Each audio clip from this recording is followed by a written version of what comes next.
Rabbi Asaf Prisman on the Parsha, the Prisman of Torah, Parshas Behar. You are where you are. Shalom to everyone. Although today is the Heilige day of Lag BaOmer, right now in Eretz Yisrael, and there's so much what to say about this Heilige day, but I decided to speak about the Parsha for Bnei Chutzlaretz, which is Parshas Behar, seeing that I spoke about Tfilas HaOmer for the past 2 weeks.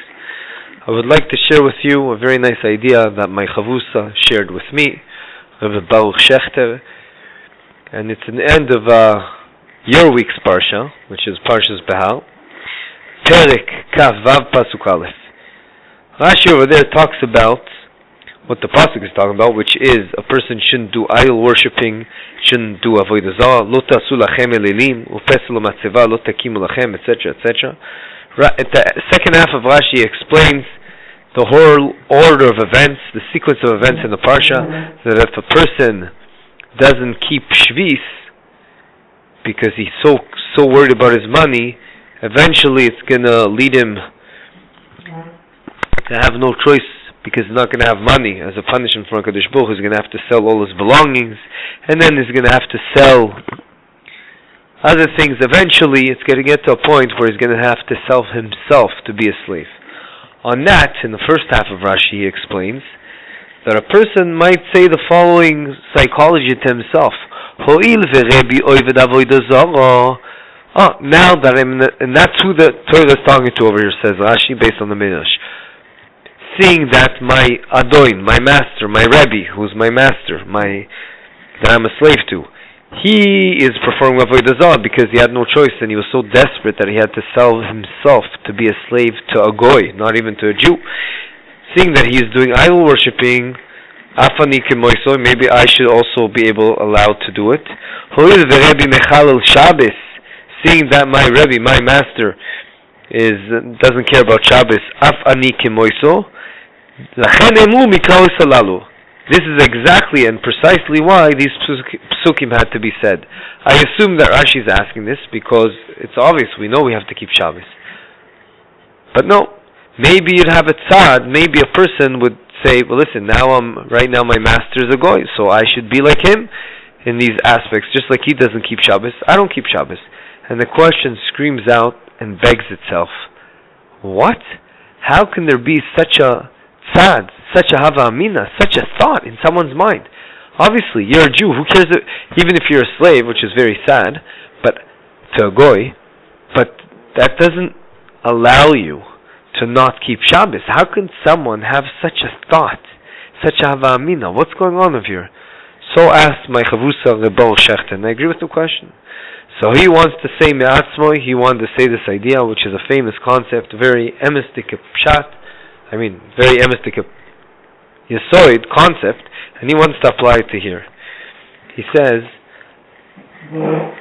we know the famous Rambam, the Rambam in Mada, Perek Vav, Halacha Aleph, says that the way HaKadosh Baruch Hu created us, Terech Briaso Shel Adam, Lios Nimshach B'de'oisav U'v'ma'asav, Achar Re'av V'chavirav, V'noheg V'minag Anshe Midino. Which means a person, the way HaKadosh Baruch Hu created us is in a way that we will be affected, whether we like it or not, whether we think we can break that or not. We will be impacted and affected by our surroundings, the way we think, and our actions as well.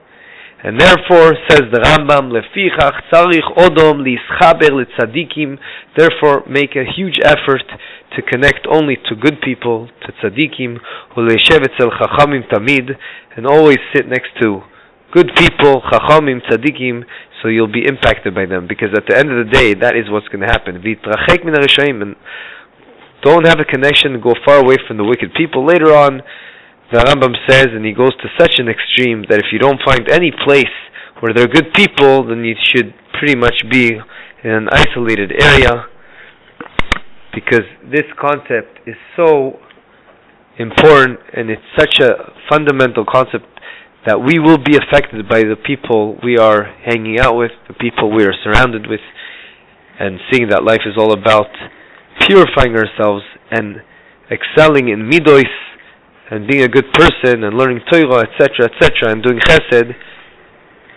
hence it's inevitable, but the environment will be impacting us in many, many ways. So my Chavrusa wants to say, perhaps this is the Hava Amina, this is the Pshat over here. Once a person is in a surrounding, in the family, where his own master is a goy, and he obviously doesn't keep Shabbos, and he is idol worshipping, etc. So maybe a person could get to a point, as sad as it is, seeing that is an environment that even in the psychological level, from a perspective of psychologically speaking, he'll say, okay, this is what I see, this is what's impacting me, maybe I can do this as well. So even though it's ludicrous, but a person in that matzav, in that situation, unfortunately can get to a point where he can think maybe this is okay. Like the Gemara says many times, that the maskan of a Gemara, the many Gemaras is that when a person does an Aveira, he gets desensitized to it, and eventually he thinks that it's mutter to do it. Why? Because you become desensitized once you do something. And this is the same concept over here. When you see a surrounding of people around you that do things that are not so good, so the first time you'll be in shock. The second time, it's also you'll be, whoa, I can't believe it. But eventually, because you're going to see it so many times, it's going to desensitize you. As we spoke about in the past, that's one of the very nice concepts that come out when you're done the kavschus someone. We said that it's not only a din in for yenim, for your Jew, for your friend Jew, for a friend, that's also that you're thinking positive about him. It also has a huge protection layer for yourself, because you don't become desensitized by the negative action he's doing. Maybe he's not doing, but it seems like he's doing. But if you think positively about what he's doing, that will not desensitize you, because you're thinking that he's doing, he's driving on Shabbos, it's something allowed to do, and therefore it doesn't negatively affect you, because it's as if the surroundings you are within, they're not doing something wrong, and it's halachically permissible. Perhaps that is the pshat, that the person that is very intrinsically involved with this environment, where his own master, that's the biggest effect that can have on one, his own master. The Rashi quotes the Midrash saying, my Rebbe does so and so, maybe I can do it as well, because that's what he sees, and that's what affects him. By the way, the Ma'amar Muzga, in brackets I'm talking, that's exactly the idea of the Torah. When Evedivri, a person that steals, what does the Torah do? Instead of throwing him to jail, which his environment would be negative and have a negative effect on him, what does the Torah say we should do? We should put him in a chesed family. I mean, which family is willing to take upon themselves to have a slave living in their house and treating him with a lot of honor? If there's one pillow, they have to give it to the slave. Bringing him to their own house, even though he stole probably, etc., etc. Who would be willing to do that? Obviously, it's an amazing chesed family that seizes the opportunity to give chesed to this person, and hence the environment by which this person that stole will be within an environment of chesed, and that eventually will affect him, as opposed to just throwing him to jail, which we all know who the other people are in jail, and that will have a negative effect. This is the same concept as one avira gets you to do another avira, and as opposed to that, one mitzvah gores to do another mitzvah. Why? Because you might think, yes, I will tell you, big deal, I'm doing a little maaseh mitzvah, what's the big deal? But the truth is, it is a big deal, because you're setting up your environment. The more mitzvahs you do, the more it affects you, and you're nimshach about it, and you're setting up your environment of doing mitzvahs. And so too, when you choose who to be friends with, you can say, who cares, it's not me, I'm myself, and this is my friend. No, it is a big deal.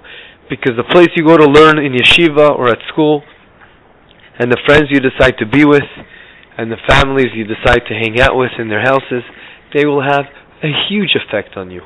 A huge effect on you. And the person has to take that into consideration for himself, for his family, for his friends, etc. Rabbeinu Yonah Mishlei, in the first perek, makes a connection between David HaMelech and also Shlomo HaMelech. that in both you see that in order to learn Torah and Chokhmah, first you have to disconnect from a negative environment. In David HaMelech, it's one of the first psukim in Tehillim, the first Perik Aleph, it says, Ashri Aish, amazing it is for the person Asher lo alach b'atzas reshaim, that didn't go in the way of the wicked people, Uvedercha teim lo amad, Uvemoishav leitzim lo yashav, he didn't sit around with people who just waste their whole day. And then, only after that, Kim b'torat Hashem chefzo uvesoso yegem uvalayla. All he does is connect to Torah and mitzvahs, etc. But you see the order over here in the psukim is, first you have to disconnect from the negative environment, because even if you do Torah and mitzvahs, at the end of the day, if at the same time you're connected to this negative environment, the environment will overpower and have a negative effect on you, which goes hand in hand with the Rambam we mentioned earlier. Bottom line, the Yesod we're saying now, based on this Beini Yena in Mishlei, that compares also David HaMelech and Shlomo HaMelech, it comes out that for you to be a kli kibul, a vessel, to be able to accept and let the Torah affect you, we spoke about this in the past as well, a person has to ensure that his environment is a positive environment, and you have to ensure and do your utmost to be in such a setting. Even if when you decide between which job to take, you should take a job. The most important thing is that the environment is positive. It's a good environment, people that will affect you in a positive manner, and not chas v'shalom the opposite. And don't be that odd person that thinks, I will affect them. No. A person, as the Rambam tells us, will be affected by his environment whether you like it or not. I'd like to end with a story that happened to me. 4 years ago, I went to a shiva house of a distant family member, and I went there, and I wanted to give respect to the person that passed away. And seeing that I look a bit Haredi these days, so they attacked me with all kinds of questions. One of which was the following: this woman comes up to me and says, she doesn't come up to me, we're sitting in a circle, a lot of people were asking me all kinds of questions, and she says, I don't understand you. You look like an Ish Elokim. You're connected to HaKadosh Baruch Hu. You're a spiritual person. Well, at least I portray myself as one, because I look that way with my beard, etc. No one really knows where I'm really holding, only HaKadosh Baruch Hu. But at the end of the day, she says, I don't understand. Why do you guys, I assume she's getting this from the media, why do you guys care so much how I dress, how the women dress? If you're such a high-level person and a spiritual person, what do you care how we dress? Why should that affect you? To that, I'll tell you what I wanted to answer, but I wanted to be extra nice, so I didn't answer this answer, but I answered a very similar answer. The answer I said, and it's based on the concept we're speaking about today, is that I said, this is what I wanted to say. Let's say someone's working in the sewage. If he's every day in and out, working in the sewage and fixing sewages, you can see him easily eating his lunch in the sewage. Why? Because he is totally desensitized to the environment in which he's in. He doesn't even feel that it's bad anymore. As opposed to someone that walks by the sewage and he can't take that smell. He's so sensitive to that smell that he probably won't be able to eat for the next 2 hours. So that smell had such a negative effect on him. Why? Because he's sensitive to the bad smell. What I really told her was, let's say a person's wearing a really clean shirt, and let's make it a light color, white or light blue, it doesn't matter. And then he's having lunch and a bit of ketchup goes on his shirt. It's going to look horrible, it's going to affect him, it's going to bother him. Why? Because it's evident that little drop of ketchup is on his shirt, as opposed to someone that's wearing a very dirty shirt. Who cares if another drop is going on there? That's what I told her. People that work on themselves, they're sensitive. They're sensitive, whatever it is, the way women are dressed, or any other topic, curse words, it doesn't matter. They work on themselves. That's what HaKadosh Baruch Hu wants us to do. Each one in his level. You keep working on your midos, and you get affected. And if you're sensitive, that's a good thing. That means you're affected by someone else that doesn't do something on that level. So you want to work on yourself to continue going on a higher level. And therefore it is a good thing that we're sensitive. And it bothers us that people are doing things that are not right. As opposed to someone that who cares? Everything is not right. So what does it matter? And everything is revolving around the same concept. A person has to ensure and do his utmost, because that's, at the end of the day, bottom line, the main reason we're here is to fix ourselves and to continuously grow spiritually, getting closer to HaKadosh Baruch Hu, also on midos that affect others, ben adam lechavero, but also ourselves. We have to strive to reach a higher spiritual level in which we will be sensitive to negative things going around us. That on this Heilige day of Lag BaOmer, we'll be able to work on ourselves to try to strive as close as we can to where Rabbi Shimon Bar Yochai worked. He got to these levels that he ran away from anything that was impure, and all he cared about is Torah and getting closer to Hashem. That we'll be able to get close to HaKadosh Baruch Hu by emulating his midos. Mahuachum afatarachum, be merciful to others, help people, and by that we'll be able to achieve an environment of purity. Have a good Shabbos.